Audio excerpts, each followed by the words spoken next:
So you see the name of my sermon? We have arrived. Where? I don't know. But sometimes I feel I have arrived. I just want to explain to you, the first time I gave a Sunday sermon, I was probably Cara's age. I was 20 years old. And I'll tell you what happened. I was in MFT Centre in Hendon. We were about 5 teams there sitting. They were all waiting on me. And I just did not know what to say, what to talk about. I just didn't know, I was reading this, reading that, but I was so scared. So what I did was I just ran. I don't know if Helena was there at that time, but I ran. I left the centre and everybody's singing and waiting on me, and they couldn't find me. I was gone. I was in the wimpy. Just so scared, and so scared to come home, so I didn't come back for 3-4 hours later. Because it was the first time and nobody told me anything. I didn't know what to do. Even now I still don't know what to do.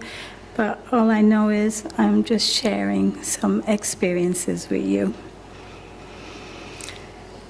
I was a team leader. They made me a team leader also, and I was totally just a kid. And then after 4 or 5 weeks of being a team leader, I told MFT Captain Martin Warner, I've decided I'm going home to Ireland. Yeah, I'm going home. And he just came and he said, don't worry, we'll find another team leader. So someone else came and fitted the position, and then I was fine. And I just want to say I love listening to everybody give sermons, to Pastor Hayashi. I love listening to Jeff, David Rennie. I loved when Anne Hughes spoke the last couple of times, and I loved Simon, listening to him in the past. And when Sharon spoke, I just love listening to, and the young people like Chris Maloney. I love the young people when they get up, or Mika or Lisa or anybody. I love when young people get up and speak, because we all have something to say, don't we? Yeah. Okay. A very, very beautiful friend of mine passed away a few weeks ago. Her name was Eunice, and she was my dear and lovely friend. And I couldn't go to her Sangwa on Friday. I just couldn't make it. I was at summer camp for a week, and I had pre-plans. So when I joined MFT as a very young person, I was probably 19 then, I couldn't make head nor tail of anything. There was all these hardcore fundraisers like Julie Barnes and Ron Chandler, and loud-mouthed people talking how much they made and what they're going to break tomorrow, and all of this, all their goals and their ideals, and I was so uncomfortable there. And I thought the only person I could tell was Eunice, and she said to me, you stick by me, Kit Kat. She called me Kit Kat. You stick by me, Kit Kat, and everything will be fine. So I always stuck by Eunice, and she helped me through everything. She was just very much like a kind, caring person. Even though sometimes fundraising wasn't easy for her, she still always was kind and loving and, amazing. So I just wanted to say a big thank you to Eunice. Okay. So I'm talking about we have arrived. We have arrived. And then I had made this sermon topic, we have arrived. And then last week I asked myself, have I arrived? Because I live in the present moment. I like to live in the present moment. I like to not think about anything. I like to not be preoccupied with dramas and craziness around me and traffic jams and hot weather. I don't want to be preoccupied with any of that. I just don't want to. So I very much tune in to living in the present moment. And last week I had a few dramas in the household on the home front. So I stepped out of the present moment, and due to the circumstances, the pain, the upset I started to feel. And it's such a horrible place to be upset and fearful, and your heart shaking, and you're going to the toilet, extra going to the toilet and all that. I felt like a fish out of water. When I'm not in the now, I feel like a fish out of water, giving in to everything that happens in front of me all the time. I just don't like that existence anymore. And then I remembered I totally lived in this existence, in this reality for many years. So I lived in a very tense existence of flight or fight. Do you know what I mean? Flight or fight. So always waiting on the next drama, always almost ready like a soldier to, like so horrible place, such a horrible place. I'm talking about when we're going through difficulty and struggle, we often get into that fight or flight mode where we get very intense. At that time, my thoughts and emotions were so toxic. I invited more struggle and more pain into my life through my toxic thinking, emotions, panic, fear. I invited more, and it came. So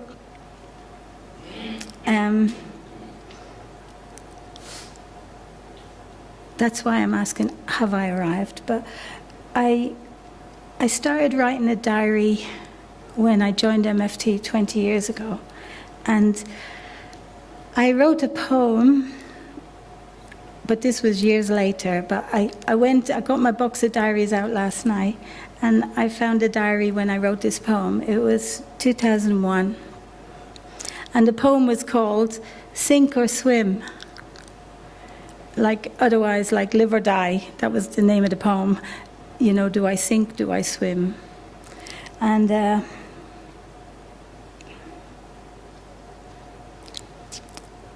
in the poem, there's one thing I wrote in it, which it's quite a long poem. I'm not going to read. I'm only going to tell you a little bit and then the end. No, I'm not going to read it out. It's a very interesting poem. I read it to Cara last night. But one sentence I wrote a lot of sentences like this. If I give a lot of love to everybody, I get exhausted. If I don't give any love to nobody, I get exhausted. The same outcome. That was my poem, based on that kind of thing, going on and on. But the end of the poem, the very end of the poem, is quite dramatic, because I wrote, I choose to live, love, and forgive, and cherish what life throws at me. So, but I didn't expect what life would throw at me, to be honest with you. So, we truly get in life what we draw to us, consciously or unconsciously. What's going on inside of us. We will draw to us whatever space we're in, we'll draw that to us. But these experiences we draw to us are our life lessons. So obviously in my life I had to learn a great deal. But now I'm so grateful to my Father, Mother, God, our beautiful heavenly parents, because the pattern of pain stopped. I had a lot of pattern of pain, but it stopped. But I had to make that choice in my life. So now, when I see drama, or someone tells me their drama, or drama happens in my home, or other type of drama, I just let it be. I show empathy and compassion and assistance, but I let it be. And I go, not my drama. In my head, I'm saying, not my drama. And the more I'm like that, the more it helps to dissolve these dramas around that happen quite often to all of us. Am I right? I don't know.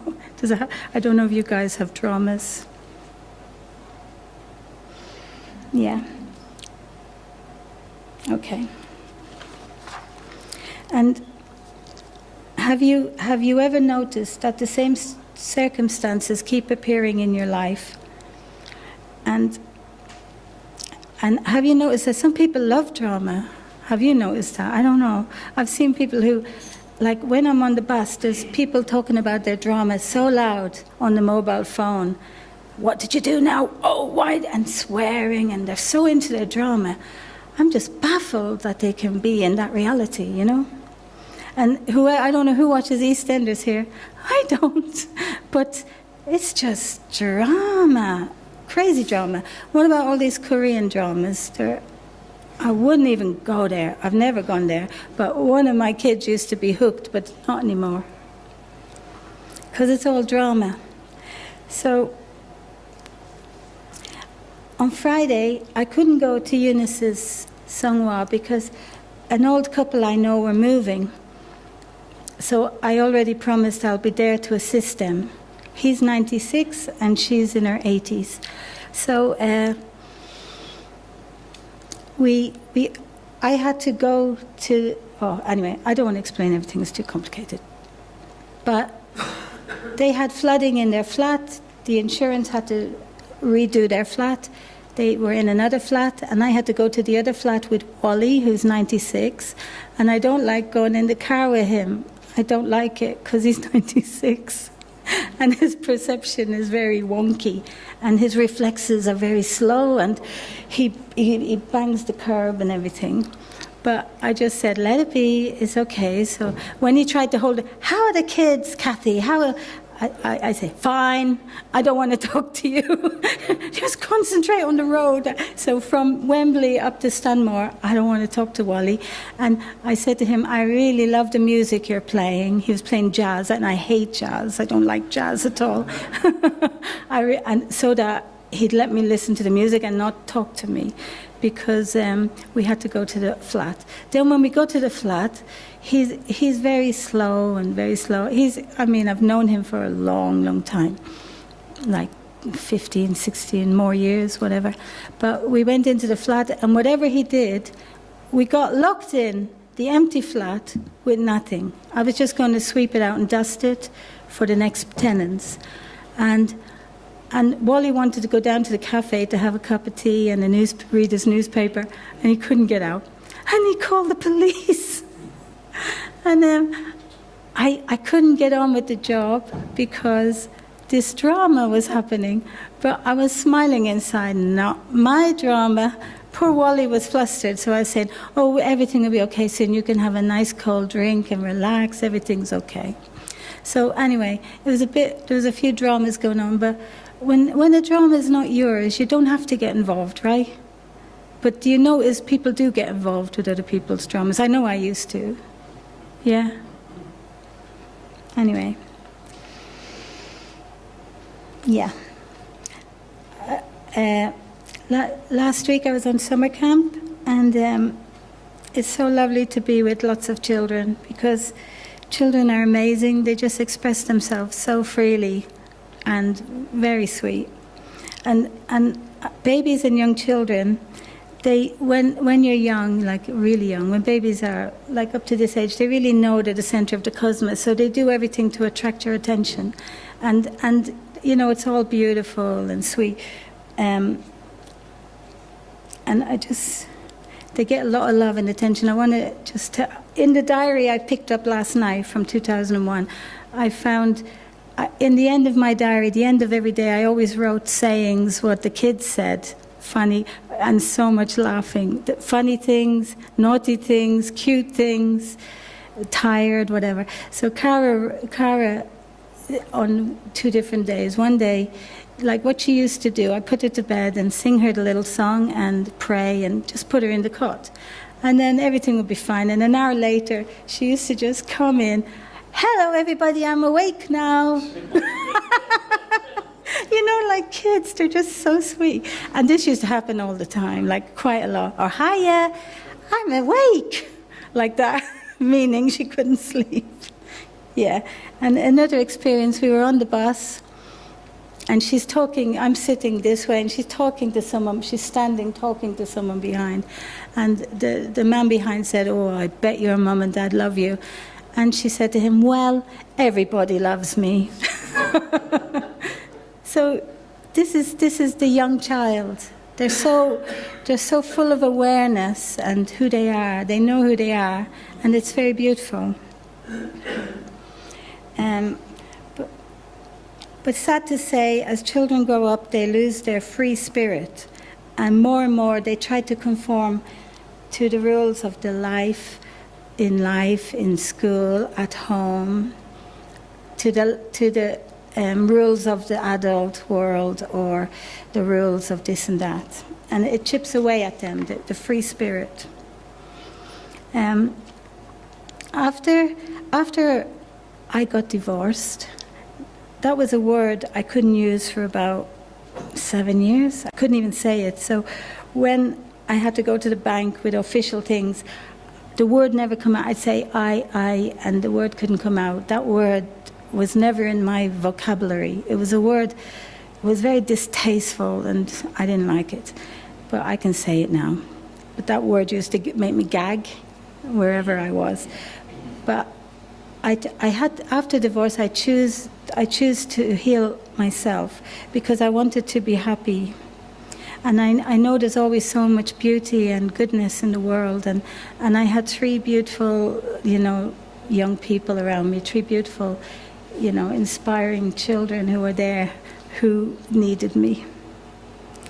If I stay in a place of self-pity, struggle, anger, what would I be like today?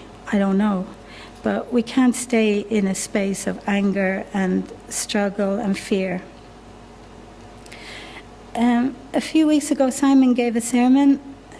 It was very moving.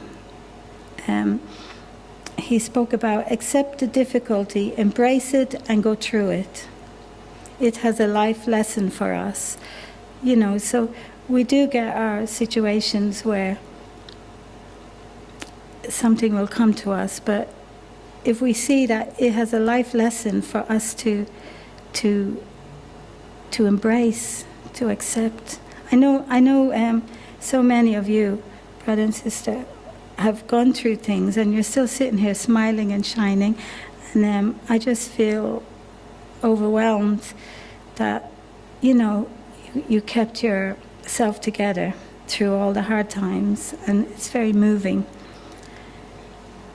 We mustn't let anything dampen us and keep us off track. Our purpose is not to struggle and suffer, just accept ourselves and others without judgment. And this goes for everybody. So, whatever emotions, thoughts and feelings we are having, whether positive, whether negative, we create the world around us depending on our emotion, our thoughts, our feelings. That's the world we create. That's what we draw to us. So we can create a new earth by our positive thoughts, or whatever other earth you want to live in, we can create by... Why there's so much stuff happening in the world out of, exceptionally awful and terrible things, but I don't want to go there. This is the energy of the collective thoughts, emotions, and feelings. So as each of us come into this harmonious surrender balance, we bring about a new consciousness. But I think all of you are well, we've lived this life for so long, we've come to a point of knowing that, I think. So I just want to go back to the children a bit. Our children, all children, are beings of light. We are their parents. We're the carers to love them, enlighten them, and empower them. But they're not our property or our possession.